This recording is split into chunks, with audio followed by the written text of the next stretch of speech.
శ్రీగురుభ్యో నమః. శ్రీకృష్ణాయ పరమాత్మనే నమః. భగవద్గీత విశ్వరూప సందర్శన యోగంలో ఈరోజు మనం 2, 3, 4 శ్లోకాలను తెలుసుకుందాము. ఇంతకు ముందు శ్లోకంలో అర్జునుడు పరమాత్మతో నీ వచనములు విన్నాక నాకు మోహం తొలగిపోయింది అని చెప్పి రెండవ శ్లోకంలో భవాప్యయౌ హి భూతానాం శ్రుతౌ విస్తరశో మయా త్వత్తః కమలపత్రాక్ష మాహాత్మ్యమపి చావ్యయం. భవాప్యయౌ హి భూతానాం శ్రుతౌ విస్తరశః మయా. ఓ కమలపత్రాక్ష, కమలపత్రములు వంటి నేత్రములు కలవాడా ఓ కృష్ణ. భవాప్యయౌ హి భూతానాం. భవ అప్యయ అంటే భవ అంటే ఉత్పత్తి, అప్యయ అంటే ప్రళయము. ప్రాణుల యొక్క భవాప్యయౌ అంటే ఉత్పత్తి ప్రళయములు శృతౌ విస్తరశః మయా నా చేత విశదంగా వినపడినవి. అంటే నాకు వినిపించింది, నువ్వు చెప్పిన మాటలు నాకు అర్థం అయినవి. త్వత్తః నీ ద్వారా మాహాత్మ్యం అపి చ అవ్యయం. నీ యొక్క శాశ్వతమైన మహత్యము కూడా విన్నాను. కృష్ణ, నీవు చెప్పగా భూతముల సృష్టి లయములు విపులంగా విన్నాను. అక్షయమైన నీ మాహత్యం కూడా విన్నాను. దీన్ని బట్టి అర్జునుడికి పరమాత్మ చెప్పింది బాగా అర్థమైంది. భవాప్యయౌ హి భూతానాం శ్రుతౌ విస్తరశో మయా త్వత్తః కమలపత్రాక్ష మాహాత్మ్య అపి చావ్యయం.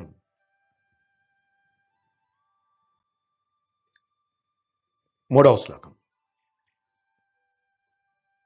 ఏవమేతద్ యథాతత్వం ఆత్మానం పరమేశ్వర ద్రష్టుమిచ్ఛామి తే రూపం ఐశ్వరం పురుషోత్తమ.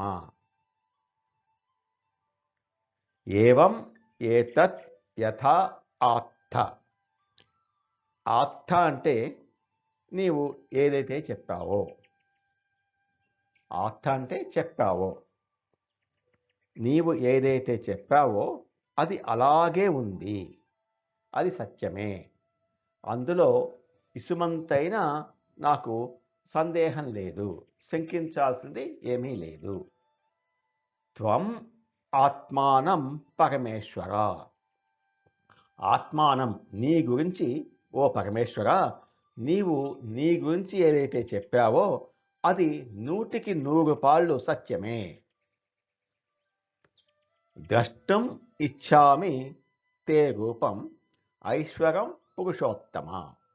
నీ యొక్క ఐశ్వర్య సంపన్నమైన నీ దివ్య రూపమును ప్రత్యక్షంగా చూడాలని తహతహలాడుతున్నాను, కుతూహలపడుతున్నాను. సృష్టి అంతా నీ అపారమైన ఐశ్వర్య శక్తితో, జ్ఞాన బల క్రియాదులతో వ్యాపించింది అని చెప్తున్నావు. అందులో కొన్ని విభూతులను కూడా చూపించావు. విశ్వమంతా నీ యొక్క జ్ఞాన బల క్రియ ఐశ్వర్యములతో వ్యాపించి ఉంది.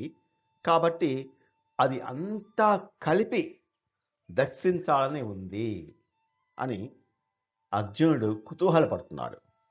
ఒక్క శ్లోకంలో 2 అద్భుతమైన సంబోధనలు వేశాడు అర్జునుడు. పరమేశ్వర, పురుషోత్తమ. ఏవమేతద్ యథార్థతత్వం ఆత్మానం పరమేశ్వర ద్రష్టుమిచ్ఛామి తే రూపం ఐశ్వరం పురుషోత్తమ. పరమేశ్వర, నిన్ను గురించి నీవు చెప్పిందంతా యథార్థమే. నీవు చెప్పినట్లే ఉంది, ఇంకొక విధంగా లేదు. అయినా జ్ఞాన ఐశ్వర్య బల శక్తి వీర్య తేజస్సులతో సంపన్నమైన వైష్ణవమైన నీ రూపం చూడాలని ఉంది పురుషోత్తమా. నీ యొక్క వ్యాపక రూపం చూడాలని ఉంది అని అభ్యర్థిస్తున్నాడు శ్రీకృష్ణ పరమాత్మ. శ్రీకృష్ణ పరమాత్మని అర్జునుడు. 4వ శ్లోకం. మన్యసే యది తచ్చక్యం మయా ద్రష్టుమితి ప్రభో యోగేశ్వర తతో మే త్వం దర్శయాత్మానమవ్యయం.